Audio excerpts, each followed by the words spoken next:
नमस्कार मित्रों, आज से श्रावण महीना शुरू हो रहा है, इसलिए मैं आपको श्रावण मातम्य की कथा सुनाऊंगी। अगर आपको ये वीडियो पसंद आए तो वीडियो को लाइक करें और चैनल को सब्सक्राइब करें। शौनक जी बोले, हे सूत, हे महाभाग, हे व्यास शिष्य, हे अल्पमस, आपके मुख कमल से अनेक आख्यानों को सुनते हुए हम लोगों की तृप्ति नहीं हो रही, अपितु बारंबार सुनने की इच्छा बढ़ती ही जा रही है। तुला राशि में स्थित सूर्य में कार्तिक मास का महात्म्य, मकर राशि में माघ मास का महात्म्य, मेष राशि में स्थित सूर्य में विशाख मास का महात्म्य और इसके अतिरिक्त उन मासों के जो भी धर्म हैं उन्हें आपने भली भांति कह दिया है। यदि आपके मत में इससे भी अधिक महिमा में कोई मास है तो भगवत कृपा से उसे भी हमारे लिए कहिए, जिसे सुनकर कुछ अन्य सुनने की हमारी इच्छा शेष ना रहे। वक्ता को श्रद्धालुओं श्रोताओं के समक्ष कुछ भी छिपाना नहीं चाहिए। सूत जी बोले, हे मुनियों, आप सभी लोग सुने, मैं आप लोगों के वाक्य गौरव से अत्यंत संतुष्ट हूँ। आप लोगों के समक्ष मेरे लिए कुछ भी गोपनीय नहीं है।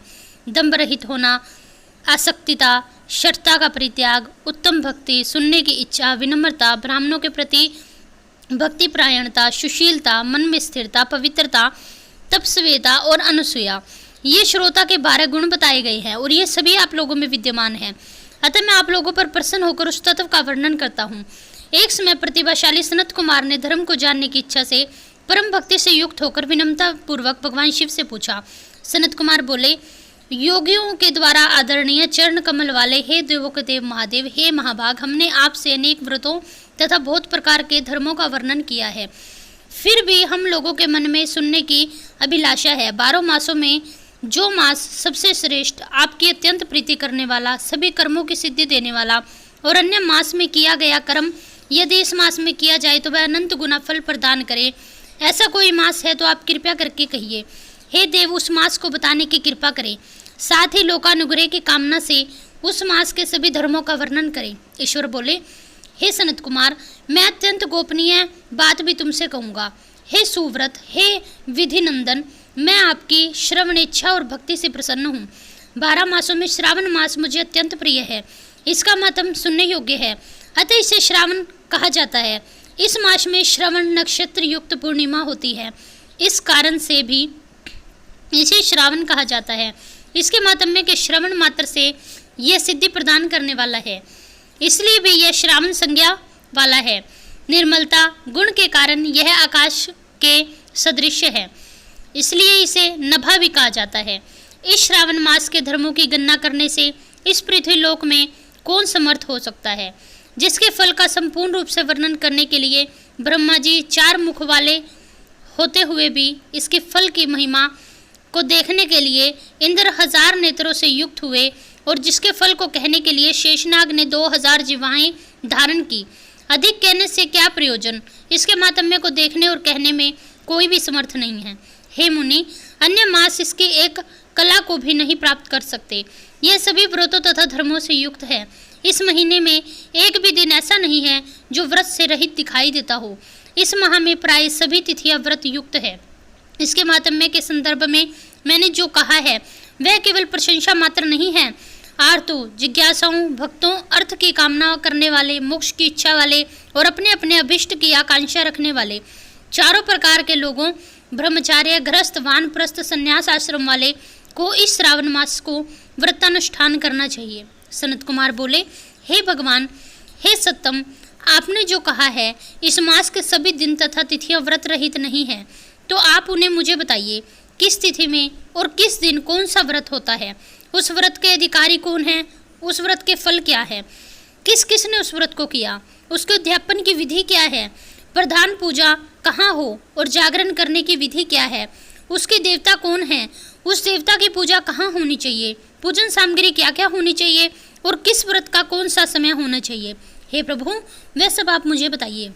यह मास आपको प्रिय क्यों है, किस कारण से यह पवित्र है, इस मास में भगवान का कौन सा अवतार हुआ, यह सभी मासों में श्रेष्ठ कैसे हुआ और इस मास में कौन कौन से धर्म अनुष्ठान करने योग्य है। हे प्रभु, वह सब आप बताइए। आपके समक्ष मुझ ज्ञानी का प्रश्न करने में कितना ज्ञान हो सकता है, अतः आप संपूर्ण रूप से कहिए। हे कृपालो, मेरे पूछने के अतिरिक्त भी जो जो शेष रह गया है उसे भी लोगों के उद्धार के लिए कृपा कर बताइए। रविवार, सोमवार, भोमवार, बुधवार, बृहस्पतिवार, शुक्रवार और शनिवार के दिन जो करना चाहिए, हे विभो वह सब मुझे कहिए। आप सबके आदि में आविर्भूत है, अतः आपको आदिदेव भी कहा जाता है। जैसे एक की विधि बाधा से अन्य की विधि बाधा होती है, वैसे ही अन्य देवताओं के अल्प देवत्व के कारण आपको महादेव माना गया है। तीनों देवताओं के निवास स्थान पीपल वृक्ष के सबसे ऊपर की स्थिति है।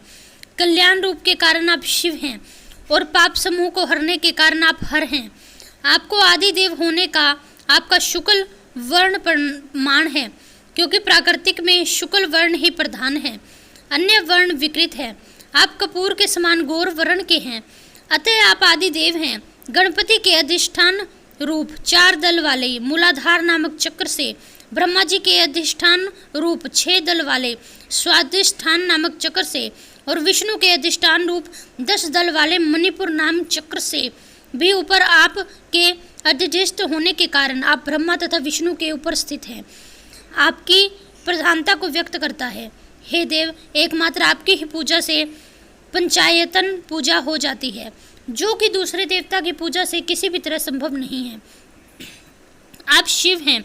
आपकी बाईं जांघ पर शक्ति स्वरूपिणी दुर्गा, दाई जांघ पर गणपति, आपके नेत्र में सूर्य तथा हृदय में भक्तराज भगवान श्री हरि विराजमान है। अन्न के ब्रह्म रूप होने तथा रास के विष्णु रूप होने और आपके उसका भोक्ता होने के कारण, हे ईशान, आपके श्रेष्ठतम में किसे संदेह हो सकता है। सबको विरक्ति की शिक्षा देने हेतु आप शमशान में तथा पर्वतों पर निवास करते हैं, ऐसा महर्षियों ने कहा है। जगत का संहार करने वाले हलाहल को गले में किसने धारण किया? महाप्रलय में कालाग्नि को अपने मस्तक पर धारण करने में कौन समर्थ था? संसार रूप अंधकूप में पतन के हेतु कामदेव को किसने भस्म किया? आप ऐसे हैं कि आपकी महिमा का वर्णन भला कौन कर सकता है? एक तुच्छ प्राणी में करोड़ों जन्मों में भी आपके प्रभाव का वर्णन नहीं कर सकते, अतः आप मेरे ऊपर कृपा कर मेरे प्रश्नों को बताएं। इस प्रकार श्री सनत कुमार पुराण के अंतर्गत ईश्वर सनत कुमार संवाद में श्रावण महात्म का पहला अध्याय संपूर्ण होता है। इसके बाद कल मैं आपको इसका दूसरा अध्याय सुनाऊंगी। यदि आपको ये वीडियो पसंद आए तो मेरे चैनल को सब्सक्राइब करें, वीडियो को लाइक करें। हंसते रहें, मुस्कुराते रहें, अपने और अपने परिवार वालों का ध्यान रखें। धन्यवाद। हर हर महादेव।